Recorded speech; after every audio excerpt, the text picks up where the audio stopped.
IVM. Hey everybody, welcome to another week on the IVM Podcast Network. I'd like to thank our sponsors, Paytm Money Upfront. We're still in lockdown and we're trying our best to make our releases work, but we are occasionally getting a little late or slipping on some episodes. Hope that you guys continue to remain patient with us. Check out our social media accounts. We're IVM Podcast on Twitter, Facebook, and Instagram. We're doing something over there called the IVM Smart Guide. A bunch of our hosts are talking about things to do during the lockdown, books, movies, podcasts, etc. Check it out. I'm sure you'll enjoy it. And let's get you onto your show right now.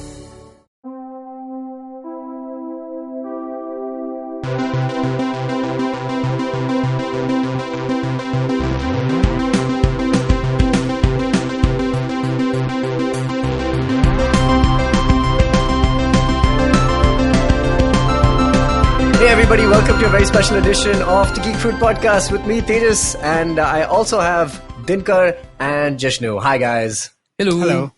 Very happy to be present in the same room. I'm lying. Online, remember chat rooms? That's a thing. Yeah, we're in the same online chat room. Technically, we're in the same online that would be recording house party interface. That would be house party. The one app where you can invade privacy all you like. And man, that is weird. House party. I mean, like, I think it was designed that way. But I think it's designed for you to kind of feel like, oh my god, how did this happen? I think that is the idea. Remember chat roulette? Yeah. Remember how that's not a thing anymore? Yeah. I think house party's going to go that way. What's that guy's name? The Do? Have you heard? Have you seen that YouTube guitar player, The Do? So basically, he just goes on all these kind of like these random chat kind of things. Mm-hmm. And he keeps he trolls them, by saying, "Hey man, I just bought this new Hello Kitty guitar. I don't know how to play. I know how to play 2 songs." And then he does Smoke on the Water with 1 note at a time. And they're like, "Oh yeah." And people are just like, "Yeah man, it's not bad. Yeah, you can definitely improve." And then he's just like, "Oh yeah, I just learned this other track." And then he played some Ingrid Malmsteen. So yeah, I think that thing is still And my friend Harry swears till this day that many years ago, he found Snoop Dogg on one of those apps. On chat roulette? On one of these, one of those things. How does he know it was Snoop Dogg? Because he was Snoop Dogg. He's iconic. He could see past the haze of smoke? Yeah, that's probably it, right? All right, cool. So interesting episode we have today. Obviously, the talk of the town and most towns. Is obviously the COVID-19 crisis that we're all going through, and we're all at home.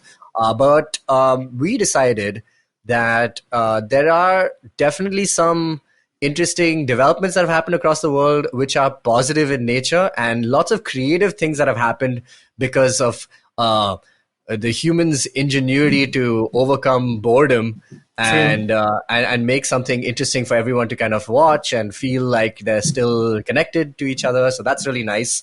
And even though we are physically distant, we're actually not that socially distant. We're socially still very connected. So we've decided to take this episode to recommend some of the nicest things that have happened during and perhaps because of the crisis that we are in. What do you guys think? Agreed. We are doing that. What you said. That. No, I'm saying about what do you think of some of the things that have come out? I think we are now riding and dying by the comment section more than ever before, because that is the only place you can get as a creative content creator, an artist, whatever you are, entertainer. As it is, prior to COVID, we all relied on the internet as a distribution platform, regardless of your craft. Whether you're a live performer or a painter, nobody ever nobody tells a painter or passive artists, hey, can you paint that painting again, man? They tell musicians and actors to please do the thing again for me now in front of me live while I see you face to face. But now everybody's kind of amalgamated at Instagram and YouTube and a couple of other social media outlets, because I think now that's the only place you can perform in any capacity, even if you're not an active live performer. Whatever art you have or do or whatever you're trying to sell, even if it's a business, whatever it is, it's all under the same umbrella now, right? Which is like with most things, it's a good and a bad thing. But I think one of my favorite things about this is that people that were more reclusive on social media, and people who didn't put themselves out there as much are now coming out, because it's like, well, if you want to have any kind of contact at all, no matter how big or small, you got to do it on social media, because that's where everybody has to do it. So, for instance, I'm thinking of the fact that John Cleese, of all people, has now joined Instagram and is doing freaking cameo videos. Like, oh, I love Cameo. Now the question is, why does somebody like John Cleese, who is a living legend and a national treasure, have to do this?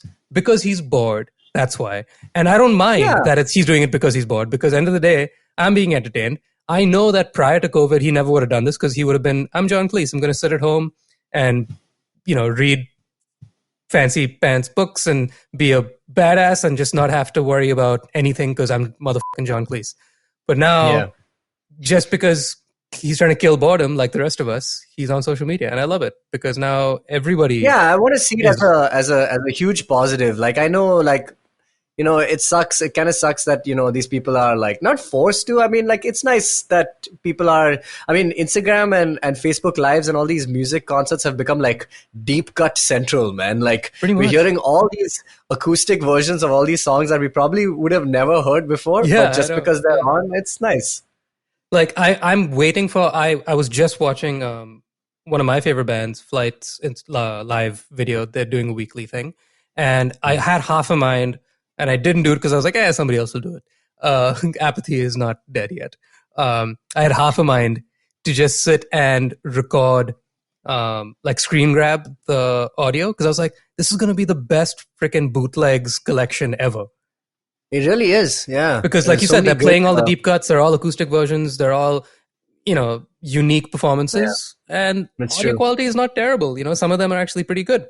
Yes. So it's very listenable. So if you're a music fan, now is a great time to just dig in, geek out. Very and you can particular. And it's not just like it's not just a live show. It's like a live show with comments on it happening. So you can actually request stuff and talk to them while it's happening. It's pretty cool. Katie Tunstall's been doing this like rave night every night. So she basically just plays really loud music and then she just dances in front of the camera, and then she gets people to kind of join her on the call, and whoever joins is already dancing, so they're already just like like going wild, and it's just like really funny. And she does it like every night. There's some good stuff. So I think that's the point of today's episode. We're going to be talking about some of the interesting, fun things that have come out because of the situation we're in. We have some suggestions for everybody. Dinkar, why don't you start us off? What have you been watching, listening to that has come out or has come out in the last few months? I've been watching, listening to a bunch of stuff from back in the day, because I think this is a good time to catch up on that as well. Correct. But what I've liked is that pretty much everyone has tried to figure out new ways to work with what they already used to do. And I think possibly the most emblematic of that is what all the late night hosts are doing. So your Jimmy Fallon's and Stephen Colbert's and Conan's and everyone, they're all essentially doing home versions of their shows, right?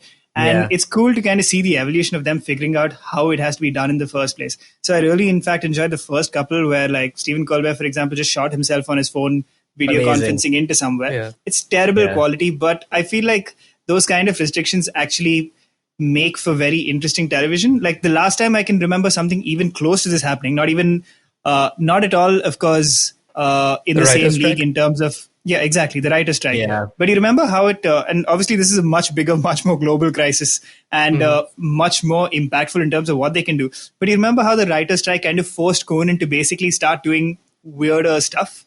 Like the writer's strike is why we have Jordan Schlansky. Because it's just like, okay, I'm going to talk to this guy who works in my office. And like Dr. Horrible also. Exactly. Right. Yeah, so it forced people to get creative with how they were creating. And late night has done that. For like the clearest example, I think, is Jimmy Fallon. He's not like, he has pretty much the standard template of what a late night show is, where he's like, I'll have a celebrity guest on, we'll play games and I'll like laugh a bunch and everyone will have fun.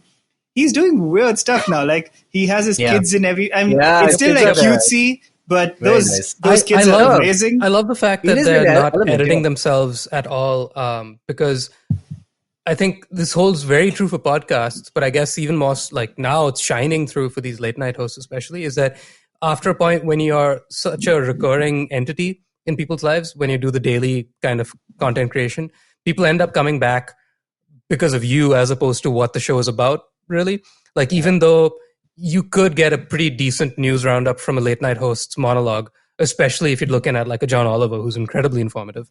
But I think now, like, especially with like what Fallon is doing, it's like the videos, especially the first week, we're now 3 or 4 weeks into this, right? So especially the first week, if you look at the first couple of shows he did, they were even smaller, shorter shows, right? Usually it shows like an hour. So now these were 20 minutes or not even some of them, of which I think the majority is him yelling at his kids, being like, yo, please stop talking and please, hand me the thing, which is great because at this point, I mean, this is always more true than not, is that like the news is pretty much the same cycle of topics between all the different channels, right?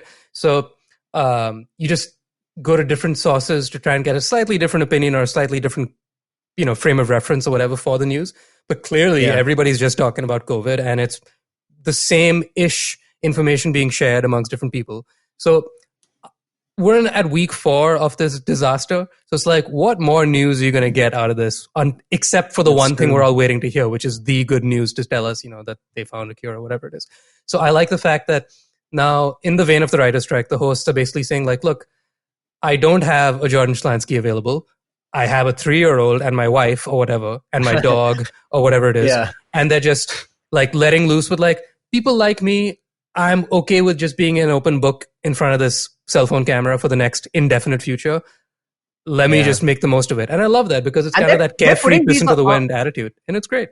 Are they putting this on television, right? They are. They are. But I will add one addendum to this. I love the fact that it's a shining beacon of HBO, just like being HBO. John Oliver's production, except for the very first episode since COVID, is pretty much the same standard as his old show. Like, it's like Fallon in purgatory right now. like Fallon and Colbert and Trevor Noah and all these guys are like clearly sitting in their living room or whatever the hell it is.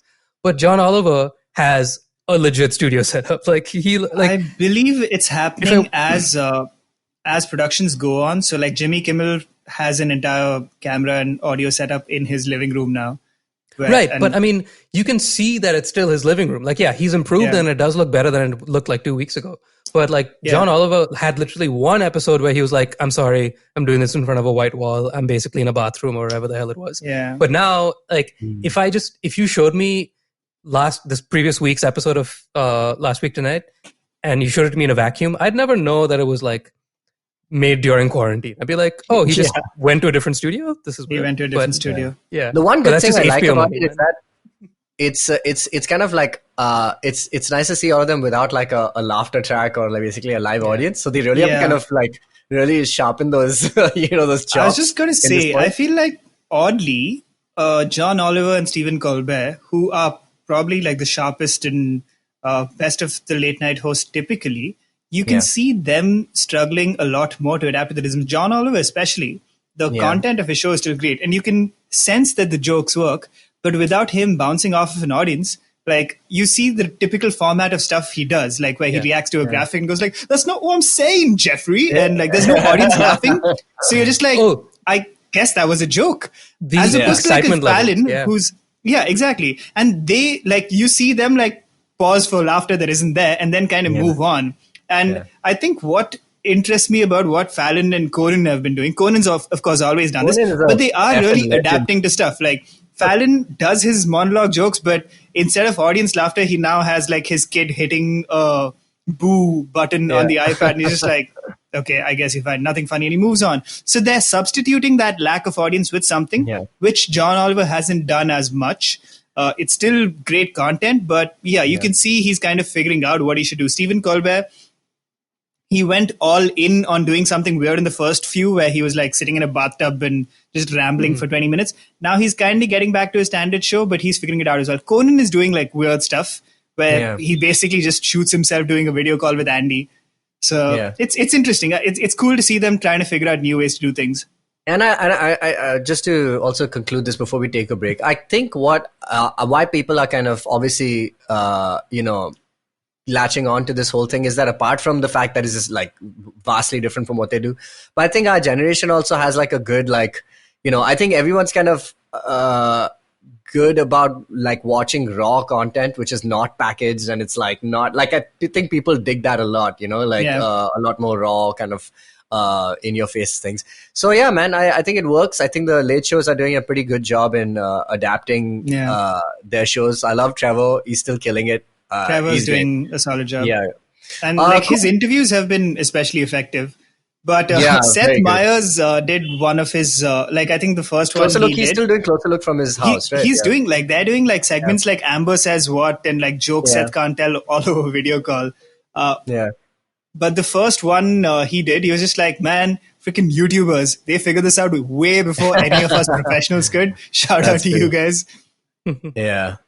Chalo, okay, cool. We'll take a short break. When we come back, and we're going to recommend some other interesting things that we've seen across the internet for you guys to check out. Hey, this is Shridaditya. And I'm Amit Doshi. And we host Shunya One. It's a really fun podcast where we talk to some of the best entrepreneurs in the country. Yes, talking about everything from their startup challenges to what they're building and all the future of technologies right here. So catch us on the IVM Podcast website, app, or wherever you listen to your podcast from. Okay, everybody, we're back. We're talking about some of the nicest and coolest and most creative things that have come out of the situation we are currently facing, the COVID-19 crisis. I guess it's got a new name. It's called SARS-CoV-2. It's always been called that, hasn't it? As in COVID-19 is the disease. COVID-19 is the virus is SARS-CoV-2. SARS-CoV-2. So it's like a square and a rhombus situation? All COVID-19s are SARS-CoV-2? No. Coronavirus is a general term for the organism. SARS-CoV-2 or SARS coronavirus 2 is the specific name of this particular virus. This strain. And COVID-19 is the disease it causes. Great. Anyway, let's... Please tune into next week's Geek Fruit podcast for more health information. You don't need to listen to anything else. Actually, there are some really good podcasts which are on just corona. Like NPR started a new only coronavirus, which is pretty short and quite up to date. Anyway, still more focused on the US. Let's talk about some things that have happened on the internet. Yeah. Do you guys want to do a music section? Yeah. What are the nicest pieces of music you guys have been seeing online? Then we'll talk about videos. One of my faves, which is very random, and I think only would happen given these particular circumstances, is a small band that I've really liked for a long, long time. I discovered them when they opened for a band called Motion City Soundtrack, who's one of my all-time favorites. Band's called Jukebox the Ghost. It's a 3-piece. They describe themselves as piano pop because there's no bass player. It's the main singer on piano and keyboards, guitar and drums. And they're very much... it's like... what? I like Keen. Keen also is... I guess. But a very different vibe. Yeah, drummer. But yeah, they're kind of like pseudo Queen-ish in their song styles because the lead vocalist and principal songwriter is a very, very prolific piano player, like in the very Freddie Mercury classical piano playing style, and has a brilliant voice as well. And so what he's been doing is he's been posting daily on Instagram Live and on his Patreon and everything. And it's hilarious because he's at home on his piano every day at noon. And he has one laptop on one side and he has his phone on the other side.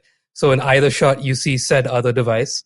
And he's constantly just like talking back and forth to either side of the room. And all it is he calls it noodling at noon. And that is exactly what it is. And he's like, hey guys, so today he just picks up like a book of sheet music because he's a classical pianist.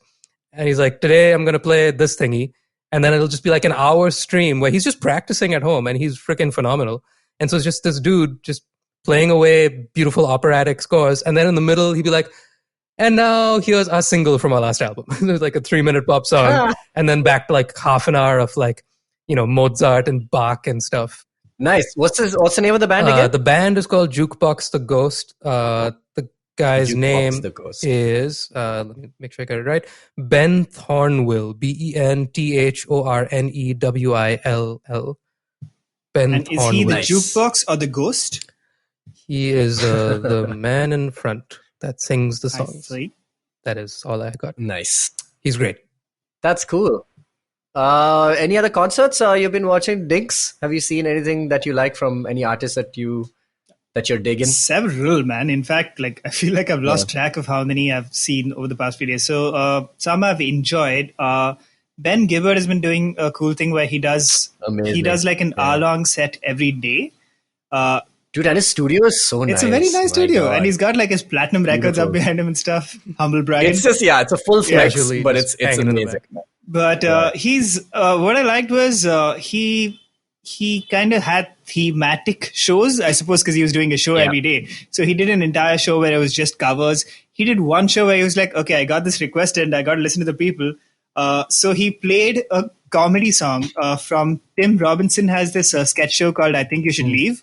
And where there's basically this ridiculous sketch where there's this novelty song about skeletons called The Bones Are Their Money. And he was like, I got this as a request, so I'll play it. And he played it. I was like, weird. And he does like... Has he done any postal service yet? Because I've not seen that. He's done a bunch of postal service. He's playing everything in this like his new very country strumming kind of style. So like it doesn't sound quite the same, but it's pretty cool. So yeah, nice. He was great. I'm great enjoying like some very chill ones. Like Steve Martin does like random banjo videos in some kind of forest-like backyard. Those are great. Wait, why am I not It's following probably Steve his Martin? Holy backyard. shit. I'm changing that right now. I saw a few of those. Man, there's some interesting stuff out there. What you been watching? I just got Rob Thomas did a Bud Light home edition. So Bud Light does those dive bar tours, which are just basically one show. And they did one with John Mayer like I think a year and a half ago. So this is the second one I've seen. I don't think I've got any other Bud Light shows. So they set up a whole thing in his house where they put like a full banner and like gave him free beers and a little fridge and everything there. And he just had his piano and his guitar over there. And man, he played Matchbox 20 stuff obviously, but he also did like Rob Thomas stuff, which I know anyway is like stuff that people never like. There are hardcore Rob Thomas music fans, like solo stuff fans also. Like I love all his albums. So he's been interspersing like stuff together. So it's cool. Enjoyed that a lot. Apart from that, there's so many lives, man. Like pretty much like this, like Black Star Blues have been doing so many Black kind Star of Blues like. killing it. Yeah, I was gonna say. It's been doing so many like. I like the fact that what he's doing is because of the fact that he is prepping for a live album release. Something. Yeah. So something like again, this is purely because of the circumstance of like the times, right? People are he's literally extrapolating on a behind the scenes as well as being performative. You know what I mean? It's like two birds, one stone. It's like let me like can I look at the stems of your tracks and like really get to dig into the weeds of how you make stuff, as well as can you just play it for me now as well and teach me how to play it? Like two birds, one stone. It's the best part. It's the best of both worlds. Yeah, it's great. It's awesome. Yeah. And man, who doesn't want to learn like his chops? You know, like it's such a good time for you to kind of analyze that stuff. So it's really good. What else? Snow Patrol have been Snow doing Patrol's a bunch been doing of a great stuff. one. Yeah. You know what's interesting? Like literally, there's so many. There's like Phoebe Bridgers is Julian Baker just did one, which is great.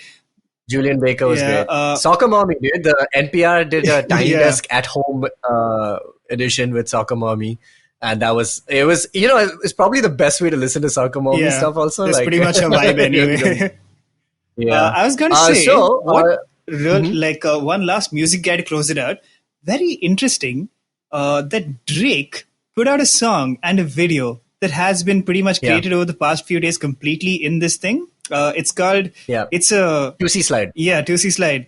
And it's a typical like late period Drake song. It's whatever. God. And like you can see him like thirsting for those TikTok videos happening.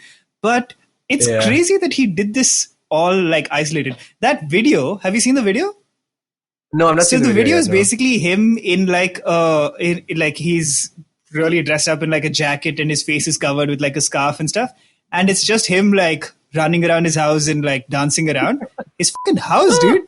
It's insane. His house is enough to make a music video, basically. I swear. And like then he like steps out onto this giant deck and then there's fireworks and I was like, how are you pulling this off, dude? It's crazy just in terms of like... Did he light the fireworks at 9 p.m.? Is that what he was Maybe doing? that's what He he has was a doing. small army of servants that live in his house as well. Like you can't have a house that big and be there by yourself. He's probably got like his entourage. This He is has like at least I five thought he toys. shot it in a And museum five at toys. first. And then I realized it was I'm his telling you, house because he goes to the kitchen at This is one point. exactly like that Conan sketch where Conan was just like, he did this video. He's like, man, I don't know why people are flexing so Yeah. much and bragging so Tour much of about their the house. houses.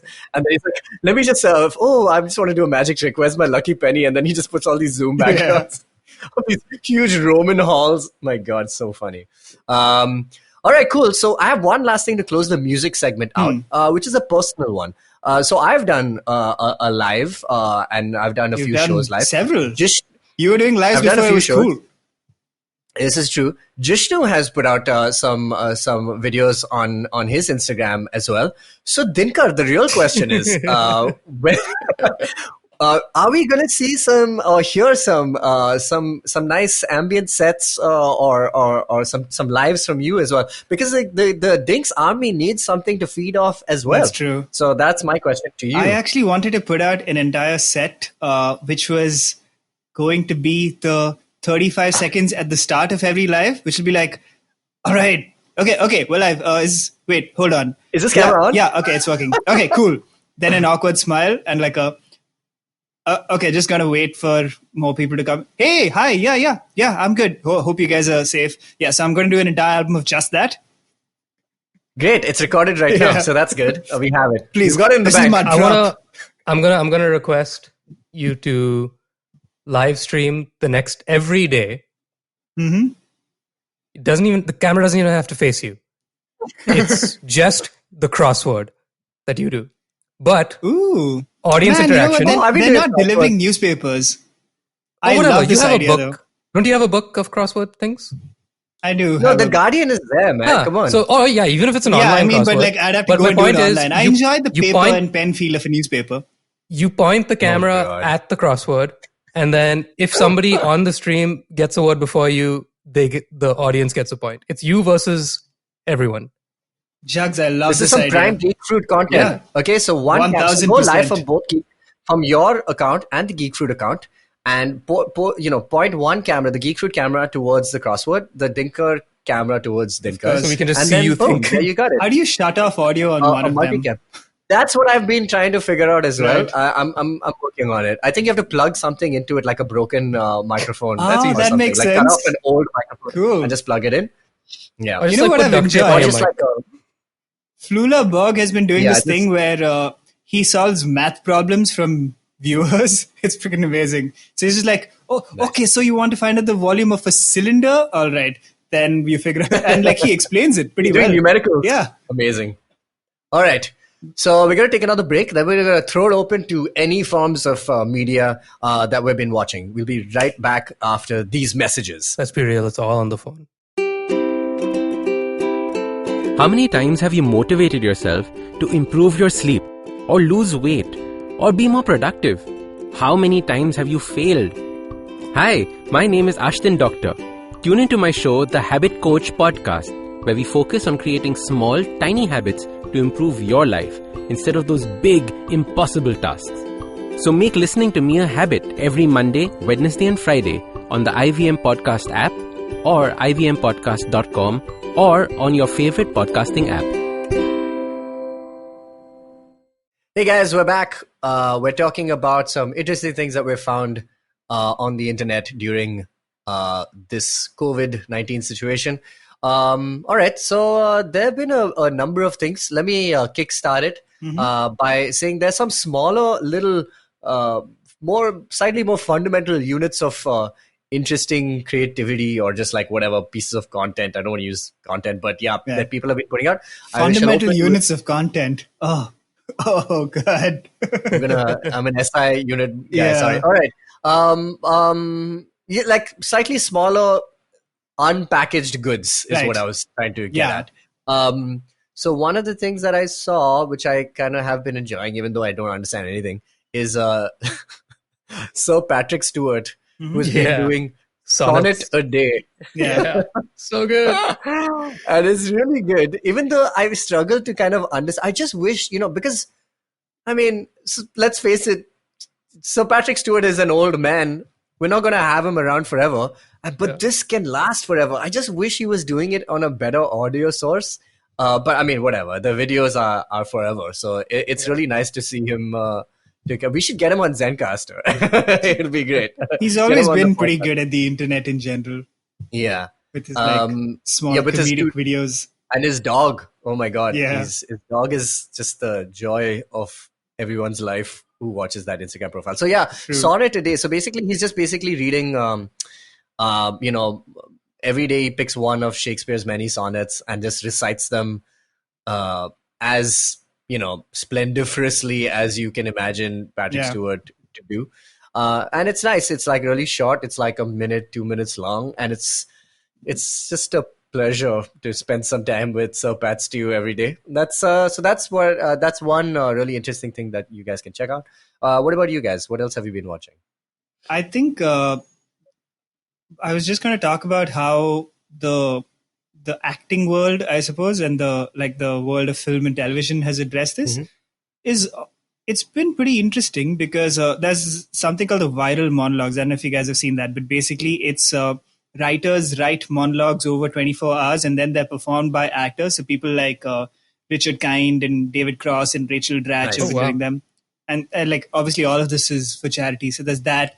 The cast of Big Mouth did a table read with the entire cast. So there's like some 20 of them on like a single Zoom call doing pretty much a Big Mouth script. And also really great because aside from the script, you also get to see them like just shoot the shit for 45 minutes. And it's really fun.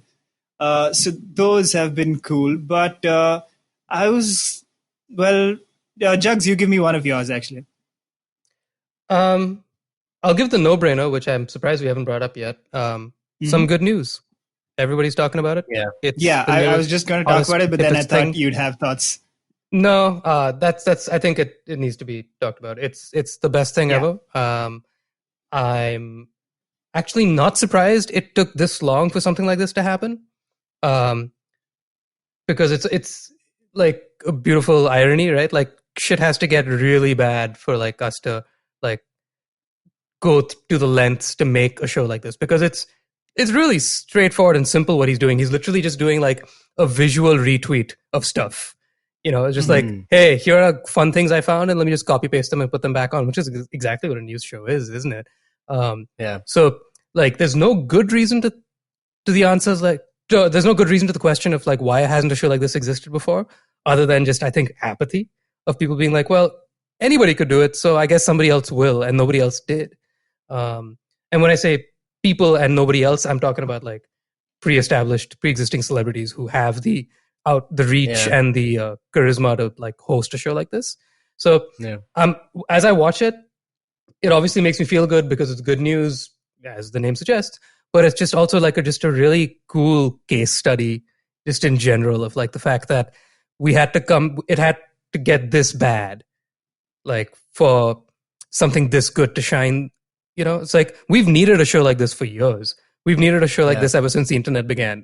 But it took this long for us to get here. So I think it's just... Well, I mean, I don't know if there's... Yeah, we didn't have like a compiled show as such, which has a celebrity couple as fitting as ever, like John Krasinski and Emily Blunt, to deliver this kind of stuff.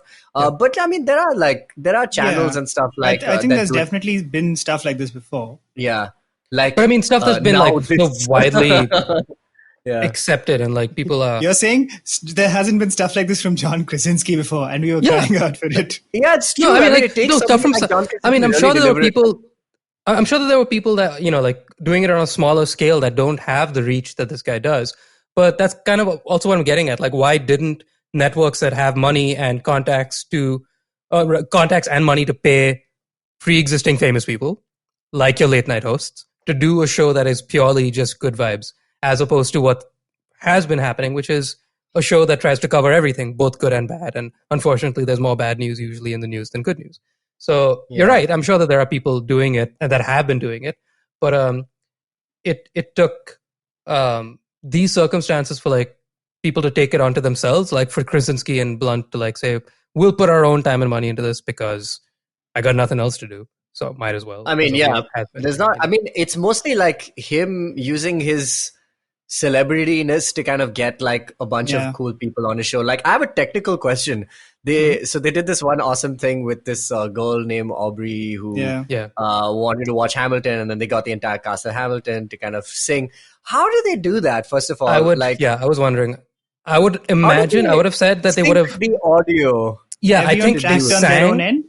Yeah, they sang separately, pre-recorded singing thing, and then the conversation that they showed of the cast talking to Aubrey, I'm guessing was a separate thing. I would imagine Lynn was obviously live, I guess. Lynn was live, and I'm sure like a couple of the guys were live too, because at the end when they all said like hi and hello to her, some of it would have been live, I would hope. But then like when Krasinski and Blunt like, hey, by the way, here's a surprise, I would imagine they just like played her a song. Played her like a video. No, and it's like, oh, by the way, do you want to meet them? Let's meet them. That would be amazing. Like if the internet figured out like how to battle latency, like for musicians, like we'd live in another world, you know?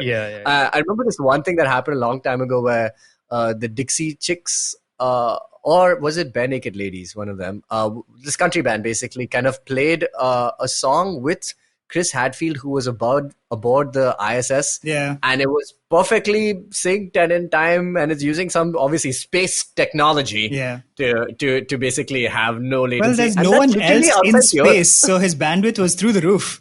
I don't know how he was literally using a satellite to kind of if you're standing right next to the satellite, the bars on your phone are like going outside. Yeah, going outside.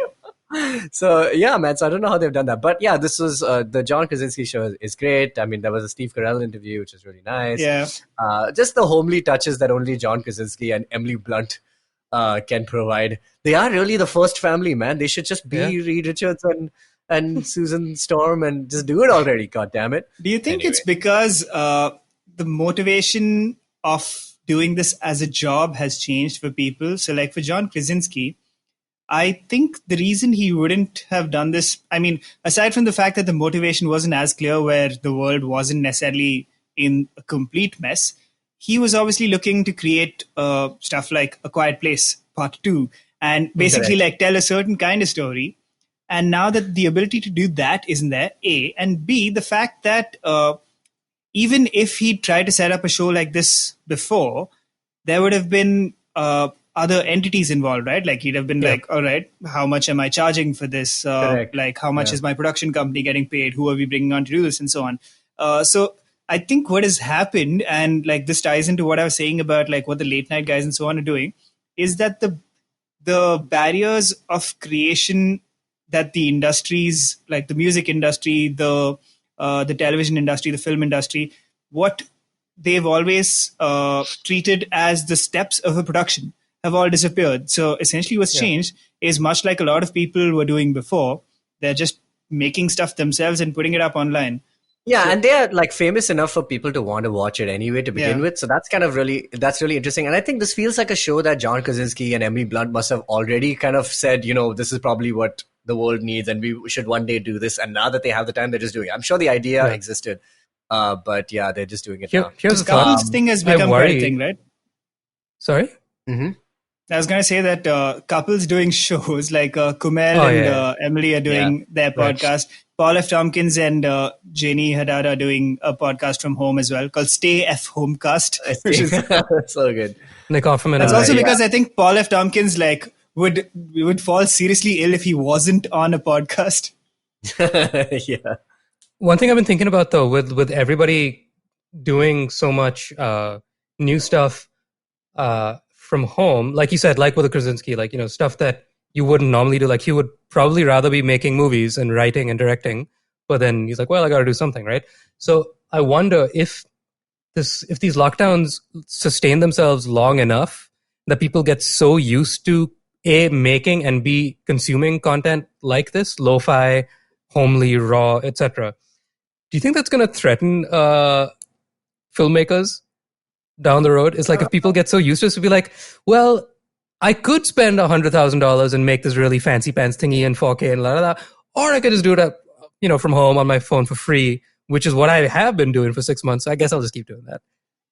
It might be a tipping point. I think it won't change like an overall kind of thing. People will still want to go watch like highly, big budget movies and blah, blah, blah, and things like that. But I think it'll definitely kind of change people's opinions about how they should approach projects now. Like if it's a simple project, they might not think about, I think anyway, we lived in a world where YouTube was like, this is what YouTubers are, man. Like this is what they've been doing on Twitch and stuff for so long. It's just that celebrities now are forced to kind of get into it. So they're like, wait, should we think about this like as a serious thing? And everyone's just like, yeah, you should have done it maybe even earlier.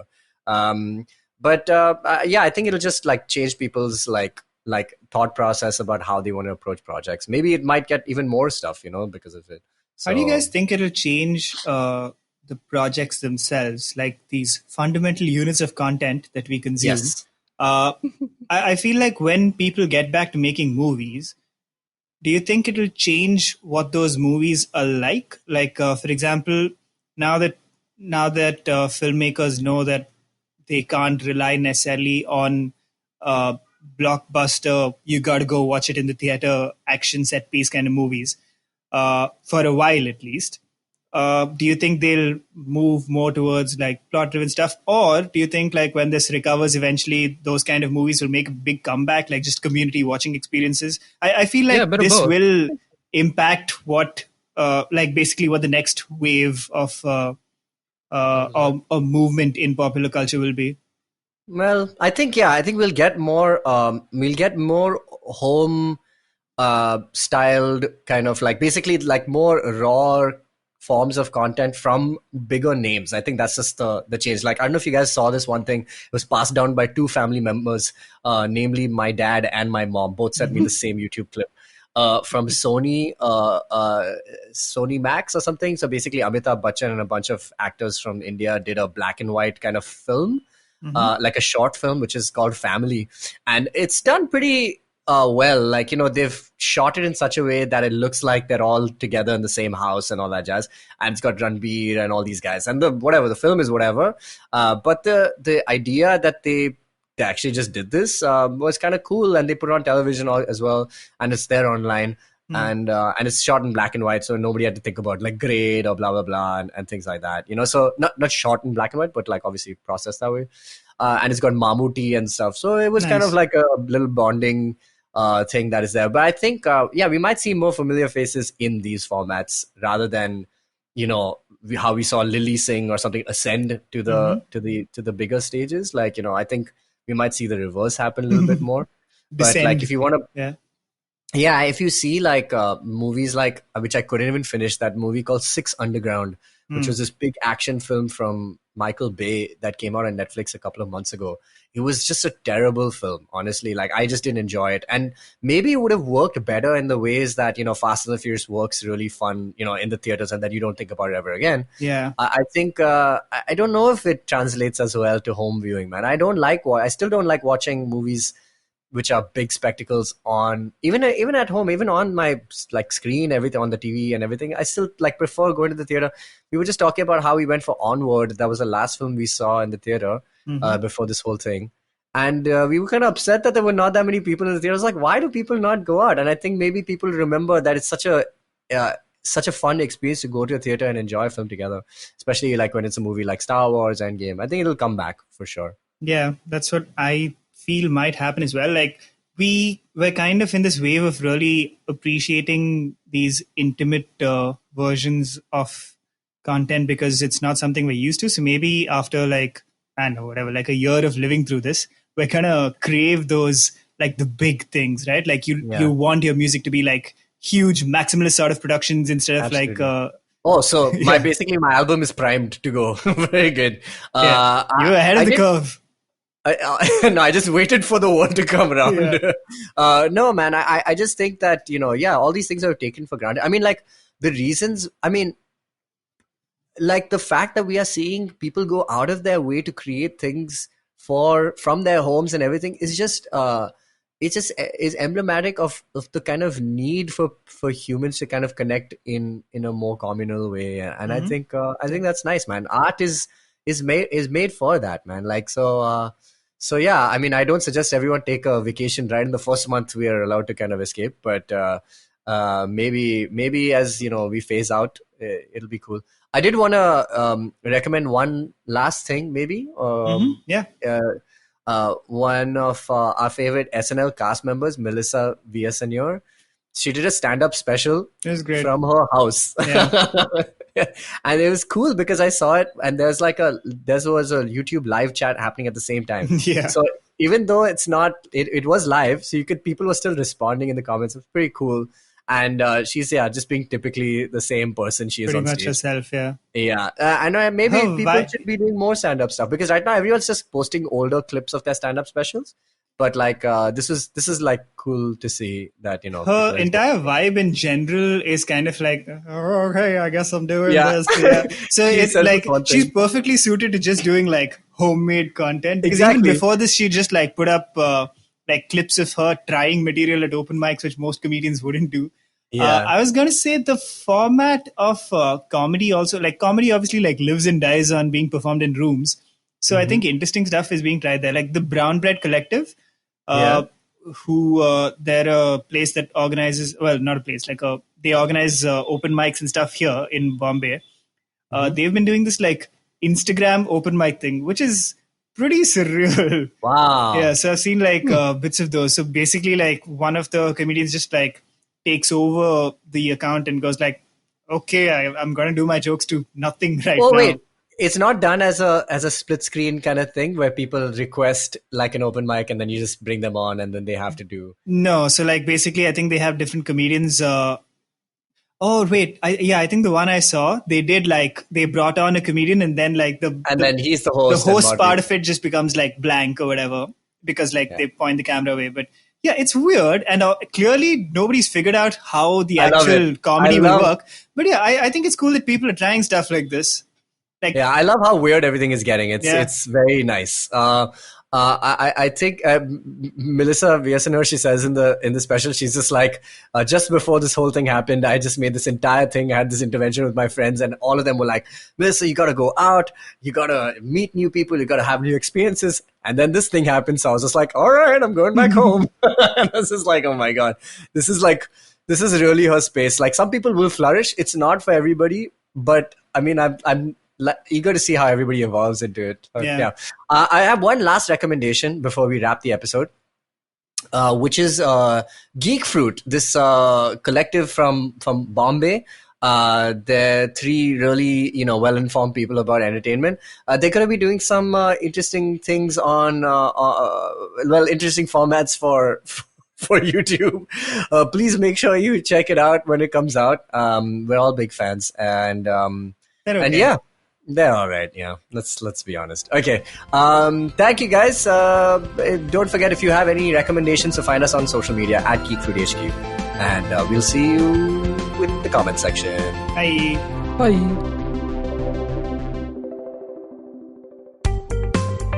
Hi, my name is Anupam Gupta. I'm B50 on Twitter. I am the host of Paisa Paisa, the show that talks money. On my show, I speak to experts from every field of money and finance, from stock markets, equities, debt funds, credit cards, life insurance, every possible area of money and finance that you can think of. We even did an episode on cryptocurrency. I've got fantastic guests from mutual funds to personal finance experts everywhere. Robo-advisory, startups, just name it, we've got it. At Paisa Paisa, we help you make smart decisions about money. You work hard for money. Now make your money work hard for you. New episodes out every Monday, and you can listen to my show on the IVM Podcast app or any other podcasting app that you have.